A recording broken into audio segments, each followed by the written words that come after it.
அனைவருக்கும் வணக்கம். நாளைக்கு அதாவது 21ஆம் தேதி ஹைகோர்ட் வந்து ஒரு முக்கியமான தீர்ப்பு வழங்க போகிறாங்க. தீர்ப்பு வழங்கியாச்சு, தண்டனை கொடுக்க போகிறாங்க. யாருக்கு அப்படின்னா நம்மளுடைய தமிழ்நாட்டோட உயர்கல்வித்துறை அமைச்சர் பொன்முடி அவர்களுக்கு தான். ரொம்ப பேருக்கு வந்து கன்ஃபியூஷன் இருக்குது, எந்த வழக்கில் வந்து இவருக்கு தீர்ப்பு கொடுக்க போகிறாங்க, தண்டனை கொடுக்க போகிறாங்க அப்படின்னு. சொத்து குவிப்பு வழக்கு அப்படின்னு எல்லாத்துக்கும் தெரியும். அதாவது அதில் 2 வகை இருக்குது. அதாவது அவர் மேலே ஒரு 2 சொத்து குவிப்பு வழக்கு இருக்குது அப்படின்னு சொல்கிறாங்க. அதாவது 1996லேருந்து 2001 வரைக்கும் போக்குவரத்து துறை அமைச்சராக இருக்கும்போது வருமானத்துக்கு அதிகமாக சொத்து சேர்த்துருக்காரு அப்படின்னு அப்போ ஒரு வழக்கு இருக்குது.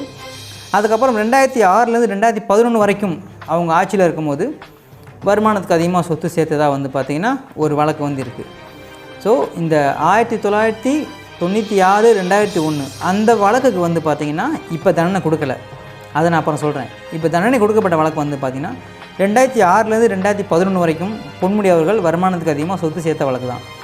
இந்த வழக்கு வந்து 2011 அதிமுக ஆட்சிக்கு வந்த ஒன்று தான் பார்த்திங்கன்னா இந்த வழக்கை போடுறாங்க. அவர் 2016 அந்த காலகட்டத்தில் வந்து பார்த்திங்கன்னா விடுதலை ஆகிட்டாரு பொன்முடி அவர்கள். அதற்கப்புறமா வந்துட்டு எடப்பாடி பழனிசாமி அவர்கள் முதலமைச்சராக பதவியேற்றதுக்கப்புறம் லஞ்ச ஒழிப்புத்துறை அவர் விடுதலை செய்த எதிர்த்து வந்து பார்த்திங்கன்னா ஹைகோர்ட்டில் அப்பீலுக்கு போகிறாங்க. ஸோ அந்த வழக்குக்கு தான் இப்போது அவர் வந்து குற்றம் செஞ்சுருக்காரு, குற்றவாளின்னு கருதி நாளைக்கு தண்டனை கொடுக்க போகிறாங்க. இன்னொரு வழக்கு என்னன்னு வந்து பார்த்திங்கன்னா ஆல்ரெடி 1996லேருந்து 2001 வரைக்கும் ஒரு கேஸ் இருக்குல்ல, போக்குவரத்துறை அமைச்சராக இருக்கும் போது. ஸோ அந்த கேஸ்லையும் விடுதலை செய்யப்பட்டார், ரீசெண்டாக தான் விடுதலை செய்யப்பட்டார். ஆனால் அதை எதிர்த்து வந்துட்டு ஒரு நீதிபதியே ஆனந்த் வெங்கடேசன் அவர் பேர். ஸோ அவரே வந்து பார்த்திங்கன்னா அப்பீல் போயிருக்காரு. இவர் விடுதலை செய்யும் போது இப்போ ரீசெண்டாக அந்த கேஸில் விடுதலை பண்ணாங்களா, 1996 நடந்த கேஸ் ரிலீஸ் பண்ணாங்கல்ல. ஸோ அந்த வழக்கில் விடுதலை பண்ணும்போது நைட்டு ஃபுல்லாக நான் தூங்கவே இல்லை, எப்படி தப்பு பண்ணிவிட்டு ஒரு சில பேர்த்தால் வெளியே வர முடியுது அப்படிங்கிற மாதிரி கஷ்டப்பட்டு வந்து பார்த்திங்கன்னா ஒரு நோட் போட்டிருந்தார். ஸோ அதை எதிர்த்து தான் ஆனந்த் வெங்கடேசன் வந்து பார்த்திங்கன்னா இப்போ அந்த வழக்கை வந்து மேல்முறையீடு பண்ணியிருக்காரு. அதுவும் ஹைகோர்ட்டில் இருக்குது சென்னையில். ஏற்கனவே வந்து பார்த்திங்கன்னா அந்த கோர்ட்டில் அதாவது இந்த 2005, 2011 அந்த வழக்கில் வந்து பார்த்திங்கன்னா ரிலீஸ் ஆகி மறுபடியும் அவர் வந்து குற்றவாளி நிரூபிக்கப்பட்டு நாளைக்கு தண்டனை வரப்போகுது. அது ஒன்றா இருந்தாலும் இதில் இந்த கேஸில் நாளைக்கு தண்டனையிலேருந்து அவர் விடுபட்டாலும் தண்டனை கொடுக்க போது உறுதி அப்படின்னு சொல்கிறாங்க. சப்போஸ் எதுவும் மாறினா கூட அந்த கேஸும் வந்து இவரோட தலையில் இருக்குது அப்படிங்கிறதுல ஒரு எல்லாம் மைண்டில் வச்சுக்க வேண்டிய விஷயம். 2 கேஸ் இருக்குது வரட்ட. ஸோ ஒரு கேஸில் நாளைக்கு தண்டனை வரப்போகுது. அப்படி தண்டனை வந்துச்சுன்னு வச்சுக்கோங்களேன், அந்த கேஸில் வந்துட்டு இவர் ஆல்ரெடி நமக்கு தெரியும், நம்ம தமிழ்நாட்டோட மாநில அமைச்சராக இருக்கார், உயர்கல்வித்துறை அமைச்சராக இருக்கார். ஒரு நாள் கொடுக்கப்பட்டால் கூட இவருக்கு வந்துட்டு அமைச்சர் பதவி போகும், எம்எல்ஏ பதவி போகும். அதே மாதிரி அமைச்சரையும் இவர் வந்து அமைச்சர் பதவியிலேருந்து விலக்கப்படுவார், அமைச்சராக இருக்க மாட்டார் அதுக்கப்புறம்.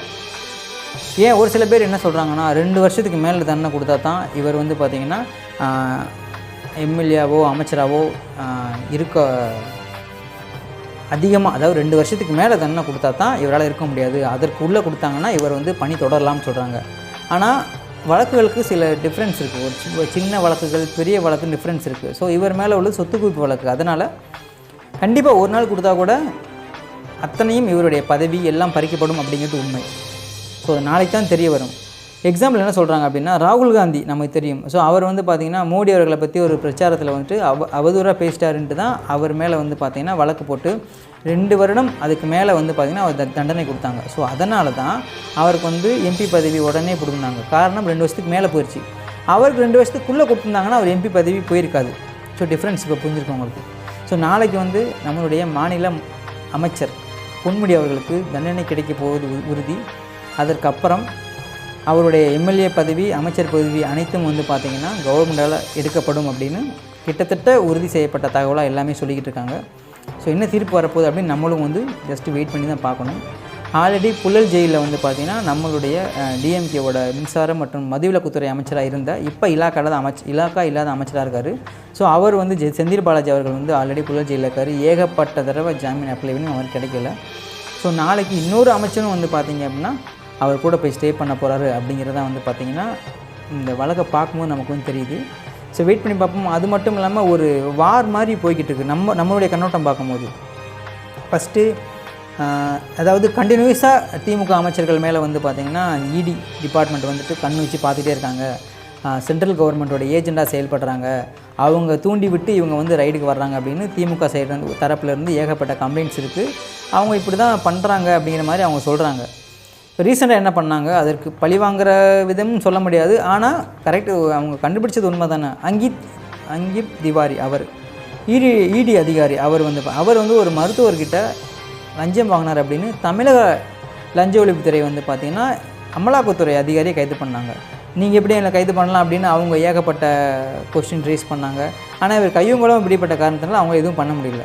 ஸோ உடனே வந்து பார்த்திங்கன்னா இப்போ பொன்முடிக்கிட்டே வந்திருக்காங்க. ஸோ அதுக்கப்புறம் ஏகப்பட்ட அமைச்சர்கள் வந்து பார்த்திங்கன்னா சிக்குவாங்க அப்படின்னு எதிர்பார்க்கப்படுகிறது. அதுதான் வந்து பார்த்திங்கன்னா உண்மை. இன்னும் அடுத்தடுத்து ஏகப்பட்ட வெறுமனே கேஸ் இருக்குது. எக்ஸாம்பிள் சொல்லணும் அப்படின்னா இப்போது ரீசெண்டாக கூட வந்து KK ராமச்சந்திரன் அவர்கள், அப்புறம் தங்கம் தென்னரசு அவர்கள் வந்து பார்த்திங்கன்னா ஸ்ரீவில்லிபுத்தூர் கோர்ட்டில் வந்துட்டு அவங்க மேலே உள்ள கேஸு அது வந்து பொய் அப்படின்னு விடுதலையானாங்க. ஸோ அதே மாதிரி ஏகப்பட்ட மேலே கண் அவங்க வச்சுருக்காங்க. ஸோ எப்போ வெடிக்கும் அப்படின்னு தெரில. இன்னொரு கெட்ட விஷயம் என்னென்னா, பக்கத்தில் நமக்கு வந்து நாடாளுமன்ற தேர்தல் வருது. ஸோ அதை ஒட்டி அமைச்சர்கள் மேலே நடக்கிற நடவடிக்கை வந்து பார்த்திங்கன்னா திமுகவுக்கு கொஞ்சம் பாதகமாக இருக்கும் அப்படின்னு தான் நமக்கும் தோணுது. ஸோ வெயிட் பண்ணி பார்ப்போம் நெக்ஸ்ட் என்ன நடக்க போகுது அப்படின்னு. ஸோ ஒவ்வொருத்தராக வந்து பார்த்திங்கன்னா அவங்க பிளான் பண்ணியோ சம்திங் தப்பு பண்ணியிருக்கதா தெரியுது.